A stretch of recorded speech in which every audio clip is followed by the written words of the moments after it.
ऋग्वेद में स्तूप एवं बुद्ध के वास का वर्णन मिलता है। जानकारी मिलती है, इन्फॉर्मेशन मिलता है कि वो कहाँ थे। वहीं आप बताइए कि पुराना कौन है, बुद्ध या वेद? खोए हुए बुद्ध की खोज की कहानी, साइंटिफिक हिस्ट्री स्टोरी की जुबानी, भाग 11 में पार्ट 11 में आपका स्वागत है। जिनको इतिहास में दिलचस्पी है तो यह वीडियो उनके लिए है। तो वीडियो को आप बिना स्किप किए कंटिन्यू देखें। वीडियो अच्छा लगे तो लाइक शेयर कमेंट, चैनल को सब्सक्राइब करके बेल आइकन जरूर दबाएं। तो चलिए शुरू करते हैं। डीडी कोसंबी का नाम तो आपने सुना ही होगा। डीडी कोसंबी गणित के प्रोफेसर थे और साथ में एक इतिहासकार भी थे। बीएचयू में, एमयू में, फर्ग्यूसन कॉलेज में और अंत में Tata institute of fundamental research में। उन्होंने मिथक से हटते हुए 2+2 = 4 बता दिया। उन्होंने बताया कि विष्णु की पत्नी गजलक्ष्मी की परिकल्पना 2 हाथियों द्वारा पक्षलित कमलासन पर बैठे बुद्ध की माता से की गई है। अब ये सोचने और नोट करने वाली बात है, बैठी हुई बुद्ध की माता से। अब ये सरासर यहाँ पर इसका कॉपी पेस्ट किया गया है। देखिए कि यहाँ पर इनका ब्राह्मणीकरण कैसे हुआ है। तो आगे बढ़ते हुए, जिसका साम्राज्य दुनिया के 52 लाख वर्ग किलोमीटर क्षेत्र में फैला हुआ था और शासन दुनिया के 33% आबादी पर था। अब यह बात सुन के आपके दिमाग में यह सवाल आ रहा होगा कि ऐसा कौन सा साम्राज्य था जिसका दुनिया के 52 लाख वर्ग किलोमीटर क्षेत्र में उनका साम्राज्य फैला था और शासन दुनिया के 33% आबादी पर था। जिसका साम्राज्य दुनिया के 52 लाख वर्ग किलोमीटर क्षेत्र में फैला था और जिसका शासन दुनिया के 33% आबादी पर था, वह मौर्य साम्राज्य था। मौर्य साम्राज्य, इनके बारे में अच्छी खासी जानकारी पुरातात्विक आर्कोलॉजिकल रूप से भी मिलती है। सबूत मिलते हैं, एविडेंस मिलते हैं। मौर्य समाज दक्षिण भारत के कुछ हिस्सों को छोड़कर पूरे भारतीय उपमहाद्वीप पर फैला था। मतलब जो मौर्य साम्राज्य है वो कुछ हिस्सों को छोड़कर, कुछ जगहों को छोड़कर पूरे उपमहाद्वीप, पूरा भारतीय साम्राज्य दक्षिण भारत में फैला हुआ था। इसकी जनसंख्या तकरीबन 5 करोड़ थी। अब उस समय इसकी जनसंख्या 5 करोड़ थी तो ये भी मायने रखने वाली बात है, जो उस समय संसार के कुल आबादी का 33% हिस्सा था। मौर्य वंश के लगभग 8 राजा हुए हैं जो कि निम्नलिखित हैं। पहला, चंद्रगुप्त मौर्य 323-298 ईसा पूर्व, इनका शासनकाल 25 वर्ष था। दूसरा, बिंदुसार 298-273 ईसा पूर्व, इनका शासनकाल 25 वर्ष था। चंद्रगुप्त मौर्य और बिंदुसार के शासन काल का वर्ष बराबर है 25 वर्ष।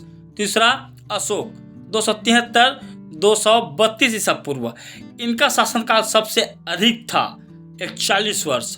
चौथा, दशरथ मौर्य 232-224 ईसा पूर्व, शासन 8 वर्ष। पांचवा, संप्रति 224-215 ईसा पूर्व, इनका शासन वर्ष 9 वर्ष था। छठवा, शालिशुक 215-202 ईसा पूर्व, शासन 13 वर्ष था। सातवां, देववर्मन 202-195 ईसा पूर्व, इनका शासन काल 7 वर्ष था। आठवां, शतधन्वन मौर्य 195-187 ईसा पूर्व, इनका जो शासन काल है वो 8 वर्ष था। इस तरह मौर्य वंश के 8 राजा हुए हैं। वहीं साम्राज्य का नाम, क्षेत्रफल, वो वर्ष जब सबसे ज्यादा विशाल रहा, इसकी भी जानकारी मिलती है। पहला, मौर्य साम्राज्य 52 लाख वर्ग किलोमीटर 250 ईस्वी पूर्व। दूसरा, मुगल सल्तनत 40 लाख वर्ग किलोमीटर 1690 ईस्वी। तीसरा, चोल राजवंश 36 लाख वर्ग किलोमीटर 1030 ईस्वी। चौथा, गुप्त साम्राज्य 32 लाख वर्ग किलोमीटर 400 ईस्वी। पांचवा, दिल्ली सल्तनत 32 लाख वर्ग किलोमीटर 1312 ईस्वी। छठवा, मराठा साम्राज्य 28 लाख वर्ग किलोमीटर 1707 ईस्वी। सातवा, कुषाण साम्राज्य 20 लाख वर्ग किलोमीटर 200 ईस्वी। आठवा, हर्ष साम्राज्य 10 लाख वर्ग किलोमीटर 647 ईस्वी। वहीं अगर गौर किया जाए तो इन सभी सल्तनतों में और इन सभी साम्राज्यों में सबसे बड़ा साम्राज्य मौर्य साम्राज्य था, 52 लाख वर्ग किलोमीटर। वहीं अगर दूसरे साम्राज्यों से मौर्य साम्राज्य का तुलना किया जाए तो सिकंदर का साम्राज्य फारसी साम्राज्य से 40 गुना छोटा था और फारसी साम्राज्य सिकंदर के साम्राज्य से 40 गुना बड़ा था, और सुसा साम्राज्य भी छोटा था और मौर्य साम्राज्य इन सभी साम्राज्यों से बड़ा था। इसकी भी जानकारी मिलती है जो कि मैं पिछली वीडियो में आपको बता चुका हूँ। कोई भी शिल्प कला रातों रात पैदा नहीं होती है, मतलब रातों रात नहीं बनती, इसको बनाना पड़ता है। स्तूप कला भी बाकायदे विकास हुआ है, मतलब ये भी धीरे धीरे विकास हुआ है, धीरे धीरे ये सब कुछ बना है। एक ही सम्राट अशोक के शासन में 84,000 स्तूप खड़ा कर देना तिलिस्म है, मतलब एक चमत्कार से कम नहीं है। एक के ही शासन काल में, अशोक सम्राट के एक के ही शासन काल में 84,000 स्तूप खड़ा कर देना एक तिलिस्म, एक चमत्कार से कम नहीं है। ये कहना कितनी नादानी है, मतलब एक तरफा देखा जाए तो गलत भी है कि उसके पहले भी स्तूप नहीं था। ये नोट करने वाली बात है कि एक ही शासन काल में जब इतना स्तूप बनवाया गया, क्या उससे भी पहले स्तूप नहीं था? विभिन्न क्षेत्रों और विभिन्न जगहों पर, अलग अलग जगहों पर विभिन्न अलग अलग प्रकार के स्तूप मिले हैं। मिट्टी का स्तूप, पत्थर का स्तूप, ईंट का स्तूप, संगमरमर का स्तूप, मनौती स्तूप, छोटा स्तूप, मझोल स्तूप, बड़ा स्तूप, गोल स्तूप, चौकोर स्तूप, अति प्राचीन स्तूप, प्राचीन स्तूप, वैदिक स्तूप, बिना वैदिक स्तूप, सीढ़ीदार स्तूप, बिना सीढ़ी का स्तूप। सभी अलग अलग प्रकार के सैकड़ों स्तूपों को इतिहासकारों ने मौर्य काल से लेकर कुषाण काल के चंद पन्नों में समेट लिया है। कहने के मतलब इतने सारे स्तूप मिले हैं, उसको चंद पन्नों में लिखकर छोटा बता दिया गया है। हालांकि ये बहुत बड़ा है। बहुत सारे स्तूप अलग अलग क्षेत्रों में, विभिन्न क्षेत्रों में अलग अलग प्रकार के विभिन्न तरह के स्तूप मौजूद हैं और मिले हैं। जबकि इतिहास गवाह है, सबूत है कि सिंधु काल में भी स्तूप मिले हैं और साथ में मौर्य काल में भी स्तूप मिले हैं। पिपरहवा का भी स्तूप मिला है जो कि मौर्य काल से पहले का है। ये जो पिपरहवा स्तूप है ये बुद्ध से संबंधित स्तूप हैं, जो कि उसके भाई ने कपिलवस्तु में उसके मृत्यु के पश्चात बनवाया था। खुद मौर्य काल में नए स्तूप, मौर्य काल में बने स्तूप और पूर्व मौर्य काल के कई स्तूपों की मरम्मत हुई है। मतलब कि उससे पहले जो स्तूप थे, उसके बाद के जो स्तूप हैं, उसका मरम्मत हुआ है, उसका रिपेयरिंग किया गया है, जिसमें निग्लीवा सागर का स्तूप भी शामिल है। मगर एक कथा कहकर कि 84,000 स्तूप को सिर्फ मौर्य काल में घुसेड़ दिया जाता है। मतलब कि जो 84,000 स्तूप अशोक ने लगवाए थे, बनवाए थे, उसको मौर्य काल में ही जोड़ दिया जाता है, जो कि गलत है। भारत और भारत के बाहर भी जो बड़े पैमाने पर स्तूप मिलते हैं वे सभी मौर्य काल के बाद के नहीं हैं, बल्कि अनेक सिंधु घाटी और मौर्य काल के बीच के भी हैं। देखिए, मतलब ये इस तरह के जो स्तूप मिलते हैं वो सिंधु घाटी और मौर्य काल के बीच के भी मिलते हैं, मतलब उससे पहले भी थोड़ा बहुत मिलते हैं। मगर इतिहासकार गौतम बुद्ध से पहले स्तूप होने की बात सोचते ही नहीं हैं। तात्पर्य यह है कि गौतम बुद्ध से पहले किसी भी तरह का स्तूप नहीं बना था, या मौर्य साम्राज्य या अशोक से पहले किसी भी तरह का स्तूप नहीं बना था, ऐसे कई इतिहासकार सोचते हैं, जो कि गलत है। जबकि उससे पहले भी स्तूप बने हैं, रिपेयर भी उनका हुआ है, मरम्मत भी हुआ है, और स्तूप गौतम बुद्ध से पहले भी मिले हैं और अशोक से भी पहले मिले हैं। परिणाम स्वरूप वे मौर्य काल से पहले के बने सभी स्तूप को भी खींचकर मौर्य काल तथा उसके बाद लाते हैं।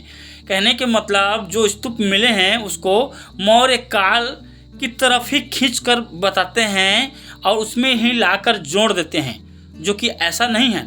यदि वे ऐसे नहीं करते तो सिंधु काल से लेकर मौर्य काल तक कभी भी स्तूपों की श्रृंखला नहीं टूटेगी, मतलब अलग नहीं होगी। वहीं हड़प्पा में स्तूप मिला, मोहनजोदड़ो में स्तूप मिला, राखीगढ़ी में स्तूप मिला, सदैव सभ्यता के कई स्थानों पर स्तूप मिला। बौद्ध सभ्यता के अनेक प्रमाण मिले, मतलब बौद्ध सभ्यता से संबंधित अनेक अलग अलग तरह के सबूत, एविडेंस मिले हैं, मगर गौतम बुद्ध का सबूत नहीं मिला। देखिए, बौद्ध सभ्यता से अनेक अलग प्रमाण मिले हैं, लेकिन बुद्ध के प्रमाण सबूत नहीं मिले हैं। अब ये नोटिस करने वाली बात है कि क्यों नहीं मिला, इसीलिए कि ये सबूत गौतम बुद्ध से पहले के हैं। देखिए, इतने सारे बौद्ध सभ्यता से संबंधित सबूत मिले, मगर बुद्ध का सबूत नहीं मिला, इसलिए क्योंकि ये जितने भी स्तूप मिले हैं वो गौतम बुद्ध से पहले के बने हैं, इसीलिए गौतम बुद्ध का सबूत नहीं मिला। ईरान के शासक आर्यपुत्र डेरियस प्रथम 532-486 ईसा पूर्व ने जब पंजाब पर कब्जा किया, मतलब पंजाब को हथियाया, तब उसके कुछ सामंत और कर्मचारी भी प्रशासन के लिहाज से पंजाब में बस गए। आर्यों की पहली कॉलोनी भारत के पंजाब में इसी समय बनी। ये ईरानी ही आर्य थे, ये अच्छी जानकारी है और समझने वाली बात है। मौर्य काल में भी ये सामंत और कर्मचारी बने रहे। मौर्य राजाओं ने ईरानी सामंतों और कर्मचारियों को अपनी सेवा में रखा, मतलब ये जो ईरानी आर्य आए हुए थे उनको कर्मचारी भर्ती करके अपने सेवा अपने कार्य के लिए रखा। अशोक ने इसी ईरानी सामंत तुसप को करियावाड़ का शासक बनाया। धीरे धीरे ये आर्य सामंत और कर्मचारी मजबूत होते गए, मतलब धीरे धीरे करके ये बहुत ताकतवर होते गए। और एक दिन एक ईरानी सामंत पुष्यमित्र, यहाँ पर पुष्यमित्र लिखा है ना, पुष्यमित्र सुंग नहीं लिखा है। एक पुष्यमित्र जो है वो अयोध्या और बुद्ध से संबंधित है, और ये जो पुष्यमित्र है वो बृहदत्त और अशोक मौर्य साम्राज्य के आखिरी राजा से संबंधित है। पुष्यमित्र ने मौर्य सम्राट बृहदत्त से सेनापति का पद हासिल कर लिया। ये बहुत अच्छी जानकारी है। देखिए, पुष्यमित्र ने मौर्य सम्राट बृहदत्त से सेनापति का पद हासिल कर लिया। फिर पुष्यमित्र सेनापति से राजा बन गया और भारत में आर्य की स्थापना की। इन्होंने ही मतलब इस देश में आर्य की स्थापना की। गुप्त राजाओं ने आर्य साम्राज्य को बल प्रदान किया। अब ये कौन गुप्त राजा है जिन्होंने उसे बल प्रदान किया, ये बात समझ में नहीं आ रही है। बाद में सामंतवाद के दौर में विभिन्न राजवंशों ने बड़े पैमाने पर मंदिरों का निर्माण कराया। उस समय बड़े बड़े पैमाने पर राजवंशों ने मंदिर का निर्माण कराया, ऐसे इसमें लिखा हुआ है, पर उसके बारे में कुछ ज़्यादा लंबा जानकारी नहीं मिलती है। यही है भारत में आर्यों की आगमन की कहानी। वहीं 1500 ईसा पूर्व में आर्यों की आने की कहानी सही नहीं है। उनके विजय की बात भी सही नहीं है कि उन्होंने कोई जंग लड़ी और एकाएक पूरा देश को जीत लिया। भारत का आर्यीकरण डेरियस प्रथम के समय से अर्थात 6ठी सदी ईसा पूर्व से धीरे धीरे हुआ। देखिए, उस समय ये लोग आ चुके थे और धीरे धीरे वो लोग ये काम अपना कर रहे थे। अब संस्कृत भाषा पर आते हैं। आर्यपुत्र डेरियस प्रथम के अभिलेख और संस्कृत पाली, मतलब संस्कृत भाषा मिलती जुलती है। ये जो पंजाब में आर्य सामंत और कर्मचारी डेरियस प्रथम के समय से बसे थे, उनकी भाषा भारत के लोगों से टकराकर संस्कृत में बदल रही थी, मगर उसको पूरी तरह से बदलने में समय लगा। मतलब ये सब होने में समय लगा, बहुत लंबा समय लगा। और आज जिस रूप में संस्कृत है वह रूप ईसा के आसपास तैयार हुआ, मतलब इससे पहले ही बन चुका था। सिंधु घाटी से लेकर गौतम बुद्ध के समय तक बौद्ध सभ्यता चलती रही।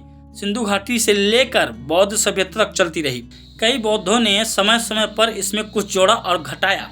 जैसे विपस्सी बुद्ध ने विपස්සना जोड़ी, गौतम बुद्ध ने मध्य मार्ग जोड़ा। बौद्ध सभ्यता धीरे धीरे क्रमशः बढ़ती गई और फिर समय बदला और धीरे धीरे आर्य सभ्यता आई। इस प्रकार बौद्ध सभ्यता की इमारत पर धीरे धीरे आर्य सभ्यता का उदय हुआ। मतलब बौद्ध सभ्यता को खत्म होने में और फिर आर्य सभ्यता को उभरने में बहुत समय लगा।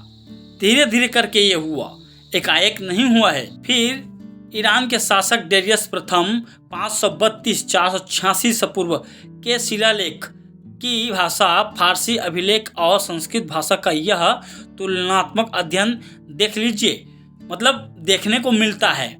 आर्य कौन थे, कब आए और संस्कृत भाषा का निर्माण कैसे हुआ, वह जानने के लिए यह देखना जरूरी है। मतलब इसमें इसके बारे में अच्छी खासी जानकारी मिलती है कि आर्य कब आए, फिर संस्कृत भाषा का निर्माण कैसे हुआ। वहीं लक्ष्मण और सीता संग राम की छाप लगी सिंधु घाटी सभ्यता का जो सेल मिलता है वह जाली है, गलत है। इसीलिए कि सिंधु घाटी की मोहरों पर साइड में लिखावट नहीं होती थी। सिंधु घाटी के सीलों पर लिखावट हमेशा ऊपर ही होती है। ये एक अच्छी जानकारी है कि इससे पता चलता है कि ये जो सीता संग लक्ष्मण का जो छाप है, जो फोटो है या जो भी है, जो वो गलत है। हाथी की एक पहली तस्वीर भी मिलती है जो कि सिंधु काल की है। हाथी की दूसरी तस्वीर भी मिलती है जो कि मौर्य काल की है। सिंधु काल में पशुओं की तस्वीर के ऊपर लिखा जाता था। मौर्य काल में पशुओं के तस्वीर के नीचे भी लिखे जाने की परंपरा बनी रही, नियम बना रहा।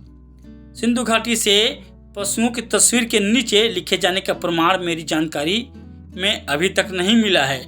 मतलब ये जो सिंधु काल में पशुओं के नीचे लिखे जाने की जो जानकारी है, जो इन्फॉर्मेशन है, इसके बारे में जानकारी नहीं मिलती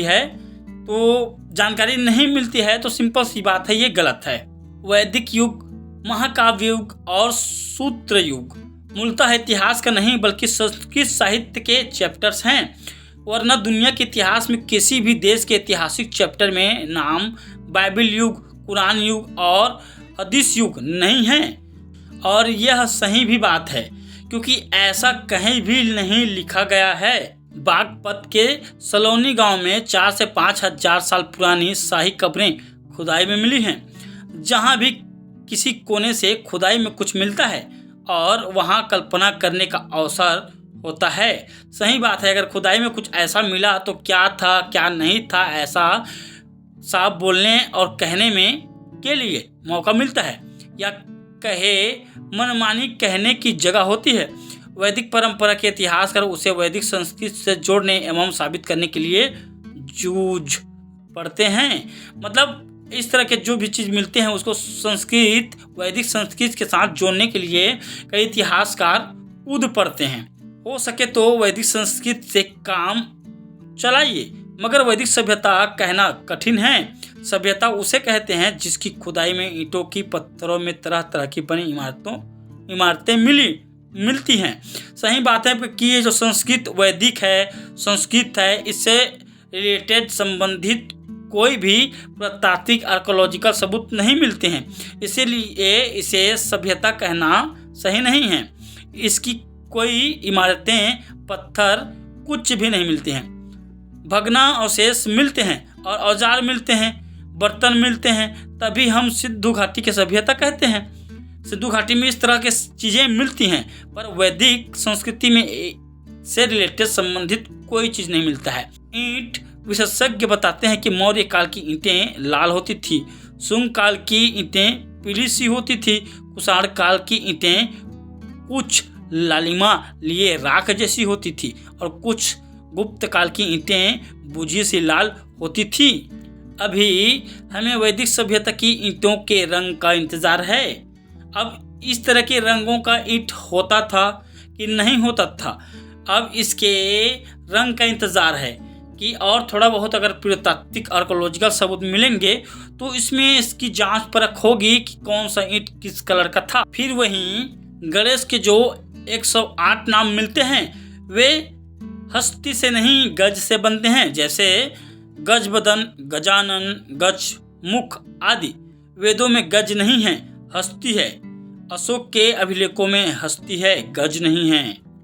वेदों में गज नहीं है, हस्ती है। अशोक के अभिलेखों में हस्ती नहीं है, गज है।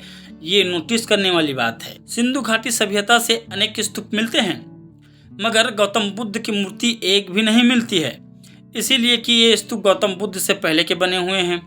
इतिहासकार गलत बता रहे हैं कि ये स्तूप कुषाण काल के हैं। अब उसका सबूत है ही नहीं है, और जैसे कि नया कुछ मिला हुआ है तो भाई वो तो बताएंगे ही ना कि ये फलाना काल के हैं, ढकाने काल के हैं, ऐसा है वैसा है करके, जबकि ऐसा कुछ नहीं है।